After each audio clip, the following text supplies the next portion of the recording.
ये दृष्टि अपने अंदर होनी चाहिए। तो अब सवाल है, हम अपने जीवन में स्थिरता लाएं कैसे? प्रवचन का मूल उद्देश्य तो यही है। अस्थिरता को तो आप जानते ही हो, कोई नहीं मानता, सब चाहता है कि हमारे अंदर स्थिरता है, लेकिन अपनी अस्थिरता को स्थिरता में बदले कैसे, है ना? सबसे पहला काम, प्राथमिकता तय करें और एक अभ्यास करें। रोज 3 कार्यों को प्रमुखता दें। मेरे पास 100 काम है, 100 काम नहीं, आज इन 3 कार्यों को मुझे प्रमुखता से पूरा करना है। जब ये पूरे हो जाए तो दूसरे को देखेंगे, वो पूरा हो जाए तो तीसरे को देखेंगे, फिर पूरा हो जाए तो चौथे को देखेंगे। एक साथ सब शुरू कर देंगे तो कुछ भी नहीं होगा। होता है? आप लोग बोलो। आप तो प्रवचन सुनते हो, उसमें भी स्थिरता नहीं रखते। एक दिन एक व्यक्ति ने कहा, महाराज जी आजकल टच स्क्रीन का होता है, तो प्रवचन सुनते हैं, एक प्रवचन सुनते हैं तब तक थोड़ा सा 2-4 वाक्य आता, फिर दूसरे पर हाथ चला जाता, फिर तीसरे पर हाथ चला जाता, चौथे पर हाथ चला जाता। सुनने को घंटे भर प्रवचन सुने, पर मन में घंटा नहीं आया, कोई दिमाग में आया नहीं, कुछ बात ही नहीं आई। कोई चीज दिमाग में आएगा कैसे जब तक स्थिरता पूर्वक कोई कार्य नहीं करोगे? झूलते रह जाओ। ये जीवन की दशा है, इसे बदलने की आवश्यकता है। तो एक बात सुनिश्चित कर लें, मुझे जो कुछ भी करना है अपनी प्राथमिकताओं के स्तर पर करना है। आप लोग सामने अभी जब साधु संत होते तो बड़ी अस्थिरता रहती है, अरे प्रवचन भी सुनना है ना, आहार भी देना है, शंका समाधान भी आना है, क्लास में भी आना है, घर में खाना भी बनाना है, किटी पार्टी में भी जाना है। अब क्या करोगे? कहीं नहीं रहोगे। नहीं, ठीक है, अब हमें कोई सानिध्य मिला है, मिल रहा है, दिन तो उतना ही है, 24 घंटा ही है। अब इस 24 घंटे में मुझे प्राथमिकताएं सुनिश्चित करना है, कहाँ से समय बचाना है और कहाँ समय लगाना है। जो गैर जरूरी उसे गौण कर दो और जो मुख्य है उसे प्रमुखता दे दो, रास्ता निकल जाएगा। ध्यान रखना, व्यस्तता या समय का अभाव हमारे लिए कहीं बाधा नहीं, बाधक बनती है हमारी प्राथमिकता। हमारी प्राथमिकता में क्या है? आज आप लोग अपनी प्राथमिकता बना रखे कि हमें जाना है महाराज के प्रवचन सुनने, तो कुछ लोग बिना नागा आते हैं, भले 20 किलोमीटर आना पड़े। और जिनकी प्राथमिकता नहीं है वो बाजू में रह करके भी अभी इधर उधर घूम रहे होंगे।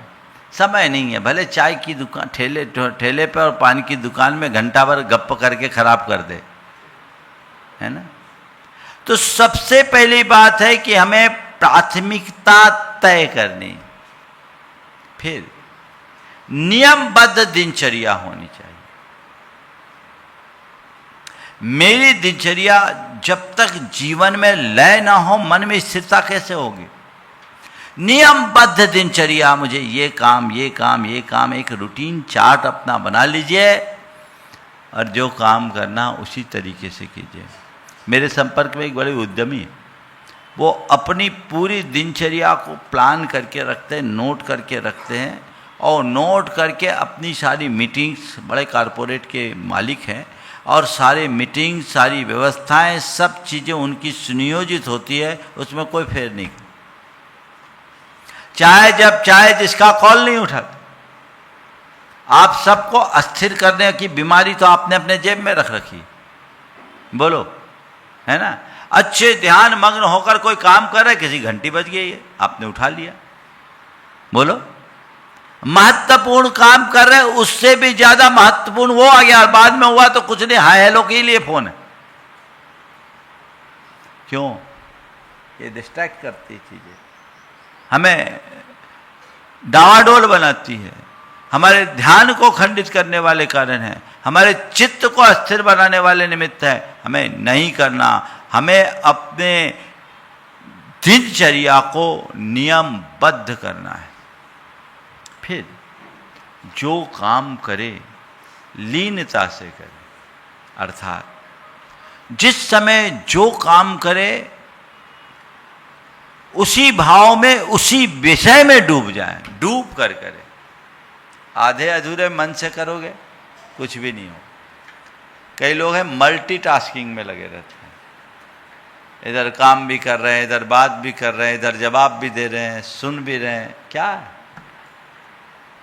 जो काम जब करो उसमें डूब कर करो, लीन होकर के करो, तो आपके लिए जीवन में एक अलग लय मिलेगी, दिशा मिलेगी, जीवन को आगे बढ़ा सकोगे। और चौथी बात, हर दिन अपनी आत्मा के स्थिर स्वरूप की भावना भाव। मैं स्थिर आत्मा हूँ, मैं दृढ़ आत्मा हूँ, मैं अपने स्वरूप में स्थिर हूँ, मैं अपने स्वभाव में स्थिर हूँ, मैं अपने आत्मा में स्थिर हूँ, मैं सहज शांत हूँ, मुझ में अगाध धैर्य है, मैं अपना काम स्थिरता पूर्वक करने में समर्थ हूँ।